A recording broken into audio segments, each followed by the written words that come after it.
बड़ी विजय युद्ध भूमि के व्यू में नहीं, चौसर के व्यू में होगी। चौसर के व्यू रचा जा चुका है सब। मैं आपके कहने का तात्पर्य समझ ही नहीं सका। तो समझ लो कि हमारे कर्मों का, हमारे शब्दों का फल हमारे समक्ष आने को है, सृष्टि की धारा बदलने को है, और शीघ्र ही तुम्हारे समक्ष विकल्प आएंगे पांचाली, और सब कुछ विकल्प के चयन पर निर्भर करेगा। सखी, प्रत्येक मनुष्य की सबसे बड़ी शक्ति ही उसकी सबसे बड़ी दुर्बलता भी होती है, और धर्मशील की दुर्बलता उसका धर्म होता है। इसलिए प्रयास करना कि समय आने पर धर्मात्मा को दुर्बल पड़ने से रोक सको।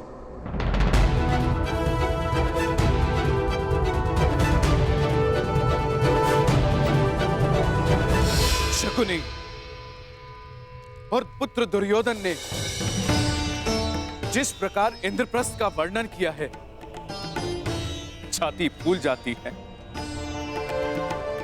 कि मेरे अनुज पांडु के पुत्रों ने इतने कम समय में इतनी उन्नति की है। एक ही समय में कुरु वंश के 2 सम्राट पूरे भारतवर्ष में राज करेंगे। ये सोचकर मन गर्व से भर उठता है।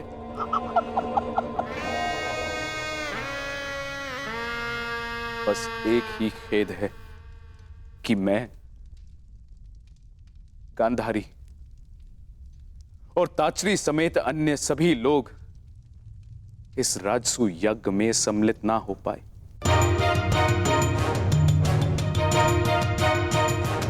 इसलिए मैंने निर्णय लिया है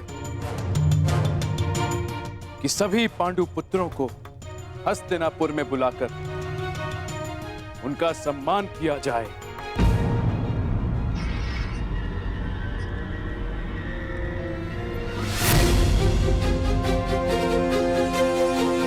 यह तो बहुत आनंद की बात है महाराज। तो ठीक है महाराज, मेरा प्रिय दुशासन आज ही जाकर हस्तिनापुर से पांडवों को निमंत्रण दे आएगा, और फिर यहाँ उनका सम्मान समारोह होगा, और फिर 2-2 हाथ पांसों के।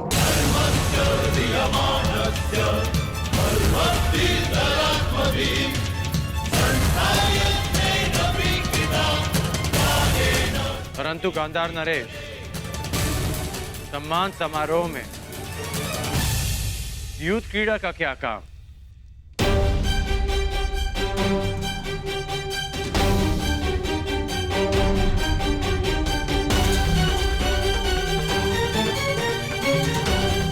इस मंगलमय अवसर पर युद्ध क्रीड़ा जैसा धर्मी खेल क्यों? अंगराज बने अब समय ही कितना हुआ है महाबली कर्ण, अर्थात धीरे धीरे राजकुल के सारे नियम आप समझ जाएंगे, ज्ञात हो जाएंगे आपको। अन्य खेलों की भांति युद्ध क्रीड़ा भी एक प्रकार का मनोरंजन है।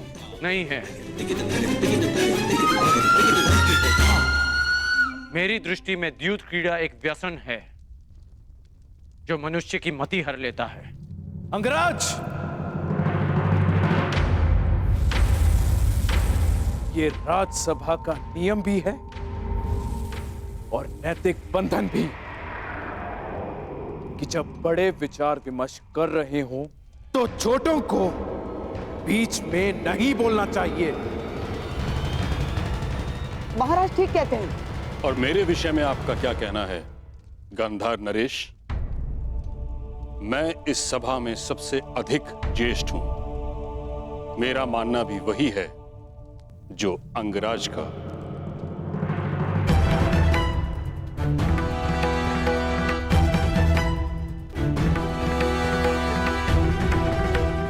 द्यूत क्रीड़ा अधर्म है। महामहिम, ये क्रीड़ा तो केवल मेरे पुत्रों में प्रेम बढ़ाने के लिए है। द्यूत से अगर कुछ बढ़ा है तो बैर और शत्रुता, प्रेम नहीं। द्यूत से कभी किसी का भला नहीं हुआ। पांडवों के सत्कार तक सब ठीक है, परंतु द्यूत की अनुमति मैं कदापि नहीं दे सकता।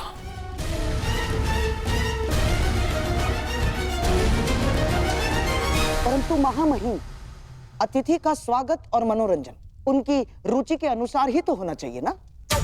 अब महाबली भीम के लिए स्वादिष्ट भोजन की व्यवस्था होगी, देवी पांचाली के लिए वस्त्र आभूषण होंगे, नकुल और सहदेव के लिए आखेट और अश्वारोहण होगा, अर्जुन के लिए संगीत, परंतु धर्मराज के लिए क्या?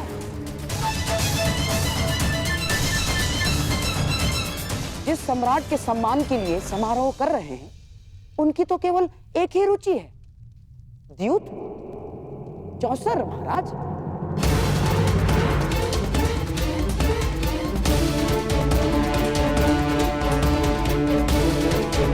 और पुत्र दुशासन स्वयं वहां जाकर पांडवों को निमंत्रण दे आएगा।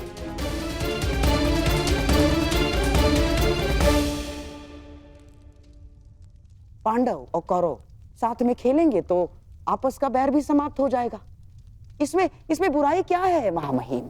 आपत्ति इस बात की है गंधार राज कि आपकी रुचि भी केवल दूध में है।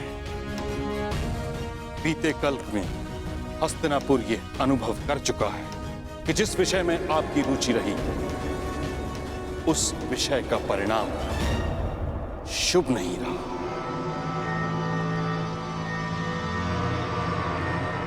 और दुशासन को दूत बनाकर भेजना मुझे एक और लक्ष्याग्रह का स्मरण करवा रहा है।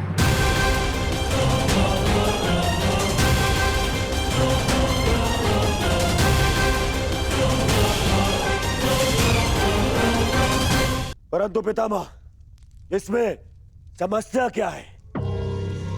द्यूत क्रीड़ा एक सामान्य खेल ही तो है।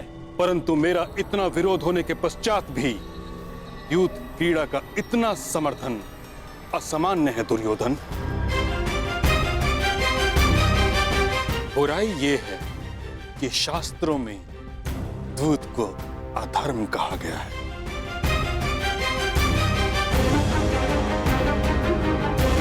दुशासन द्यूत क्रीड़ा का प्रस्ताव लेकर नहीं जाएगा। बड़ी विचित्र बात है महामहिम। एक भूल को क्या जीवन भर नहीं भूलेंगे आप? प्रायश्चित का एक अवसर नहीं देंगे? ठीक है, यदि आपको मेरा दुशासन को निमंत्रण लेकर भेजना षड्यंत्र लग रहा है, तो आप धर्मात्मा विदुर को निमंत्रण लेके भेज सकते हैं।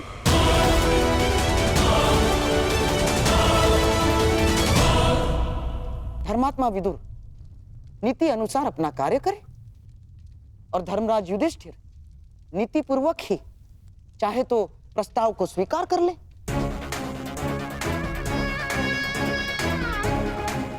परंतु मामाश्री, क्या करें मेरे होने वाले सम्राट? देखो, हमारे मन में कोई मैल नहीं है, परंतु महामहिम भीष्म और तुम्हारे परम मित्र कर्ण को यह सिद्ध करने के लिए धर्मात्मा विदुर को यदि निमंत्रण लेके भेजा जाता है तो इसमें मुझे कोई आपत्ति नहीं है ना।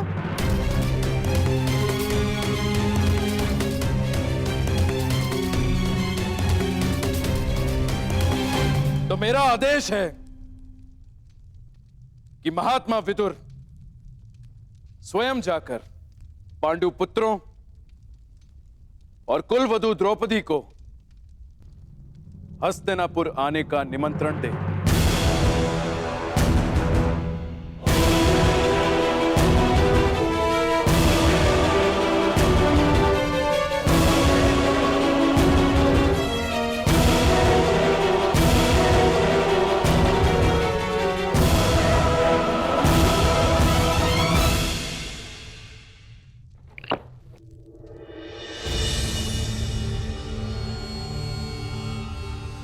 मामाजी, आपने स्वयं विदुर को वहां जाने को क्यों कहा? अब वो अवश्य युधिष्ठिर को द्यूत ना खेलने का सुझाव देगा। ना, महात्मा विदुर यहां से हस्तिनापुर का दूत बनकर जा रहा है और वहां धर्मराज युधिष्ठिर उसका सम्राट बनकर स्वागत करेगा।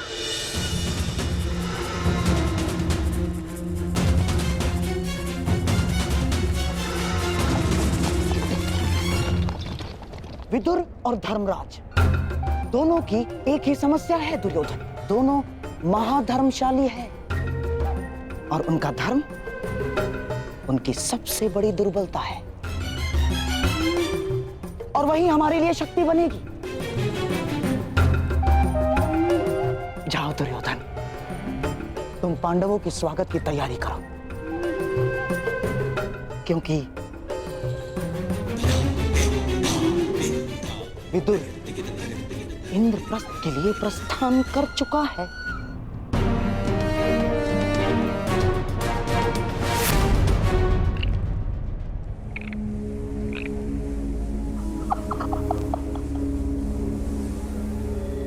जब दो धर्मात्मा मिलकर बैठेंगे तो मंथन से केवल धर्म ही निकल कर आएगा।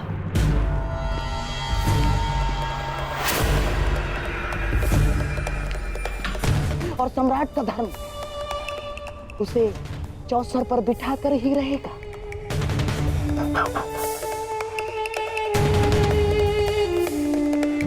क्योंकि सम्राट युद्ध और द्यूत के निमंत्रण को कभी अस्वीकार नहीं कर सकता ना। और इसी प्रकार हमारी योजना में कोई बाधा नहीं डाल सकता। इंद्रप्रस्थ में आपका स्वागत है अंगराज कर्ण।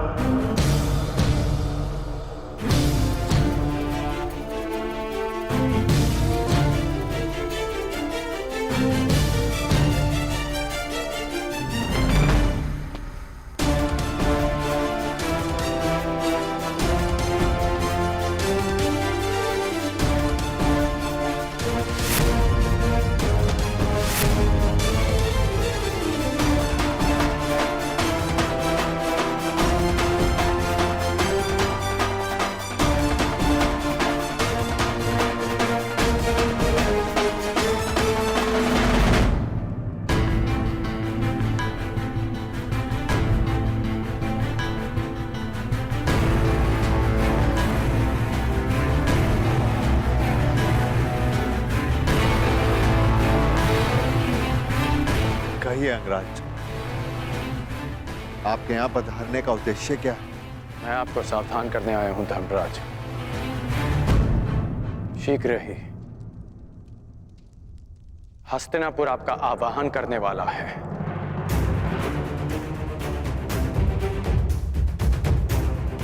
एक निमंत्रण आने वाला है।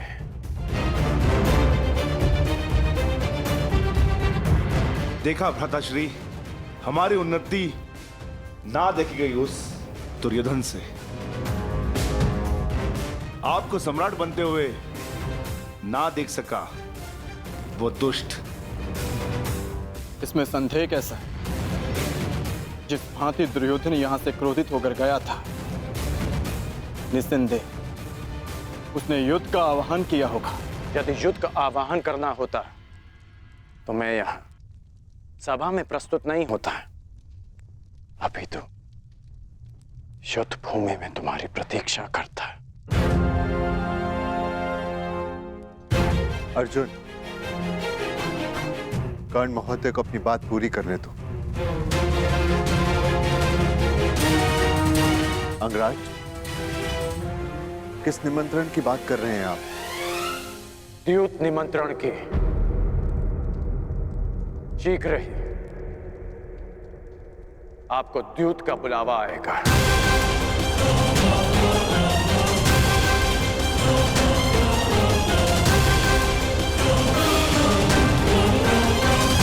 मैं आपको सावधान करता हूं कि उस निमंत्रण को स्वीकार मत करना।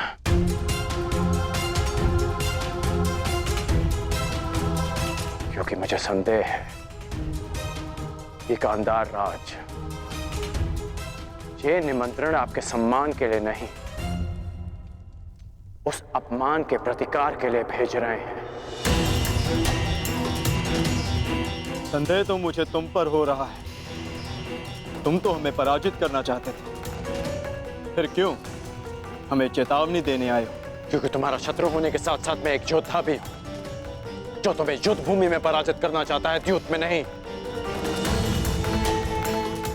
यदि योद्धा होने का इतना अभिमान है तो लाक्षागृह के समय कहां थे? तब हमें सावधान क्यों नहीं किया?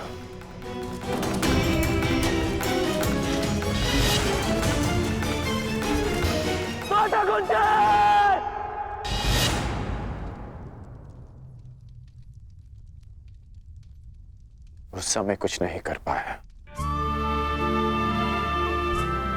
इसलिए इस समय प्रयास करने आया।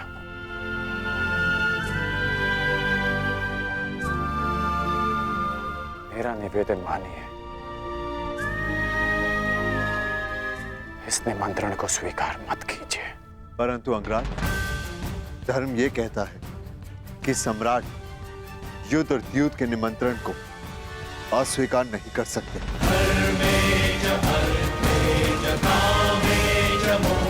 प्रत्येक मनुष्य की सबसे बड़ी शक्ति ही उसकी सबसे बड़ी दुर्बलता भी होती है, और धर्मशील की दुर्बलता उसका धर्म होता है। इसलिए प्रयास करना कि समय आने पर धर्मात्मा को दुर्बल पड़ने से रोक सको। मैं कुछ निवेदन करना चाहती हूँ सम्राट। आपकी सबसे बड़ी शक्ति आपका धर्म है, परंतु इसे अपनी सबसे बड़ी दुर्बलता मत बनने दीजिए।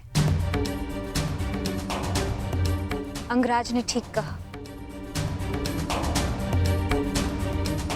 कोई भी जुआ उसमें अधर्म का वास होता है।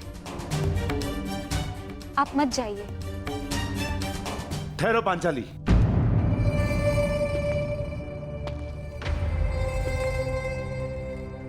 कर्ण ने तुम्हारी एक बार रक्षा की, इसका अर्थ यह नहीं कि हम इस पर विश्वास कर ले। यह हमारे शत्रु का परम मित्र है और यहां जानबूझकर आया है ताकि हम ये निमंत्रण अस्वीकार कर दें।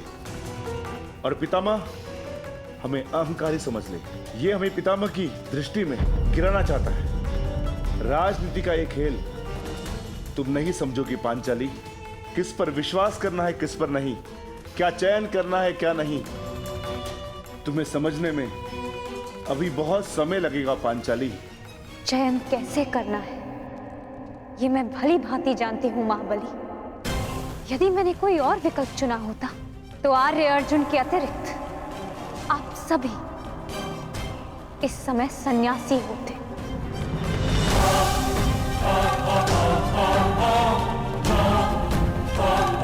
और उससे भी पूर्व यदि मैंने अपने चयन में थोड़ा सा भी परिवर्तन किया होता तो आर्य अर्जुन भी स्वयंवर में मेरा वरण ना कर पाते। मनुष्यों की परख मुझे भी, मित्र और शत्रुओं की भी। मैं मानती हूं कि अंगराज आपके शत्रु पक्ष से है, परंतु इस समय वो हमारे भले की बात कर रहे हैं और मैं उनके मत का समर्थन करती हूँ। पांचाली! अनुज भीम, तुम्हें पांचाली से इस भांति बात नहीं करनी चाहिए। पांचाली को अपना मत प्रस्तुत करने का पूरा अधिकार है, परंतु पांचाली, भीम का मत भी उचित है। यदि हम हस्तिनापुर नहीं गए तो बहुत अभिमानी दिखेंगे। आपकी इसी सोच को गांधार राज भली भांति समझते हैं, इसलिए आपको द्यूत का निमंत्रण भेज रहे हैं। परंतु अंगराज का कथन उचित है धर्मराज।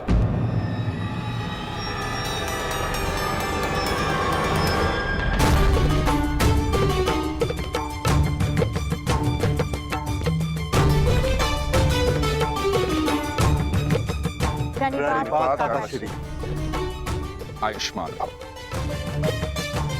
मैं वही निमंत्रण लेकर आया हूं जिसका वर्णन अंगराज कर रहे थे। मैं अंगराज का समर्थन करता हूं।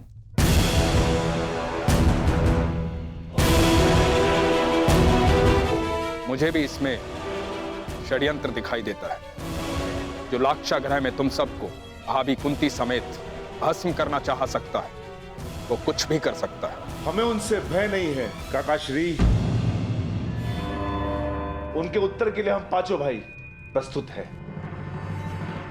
वहां पितामह होंगे, आप होंगे, आचार्य द्रोण होंगे, तो फिर वहां सबके समक्ष कोई हमारा क्या अहित कर सकता है? सर्वनाश का युद्ध करने से श्रेष्ठ है कि उससे बचा जाए।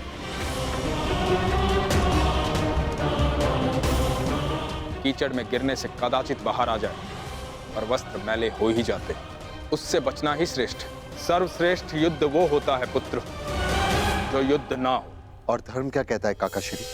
धर्म ये कहता है कि युद्ध और द्यूत के निमंत्रण को नकारा नहीं जा सकता,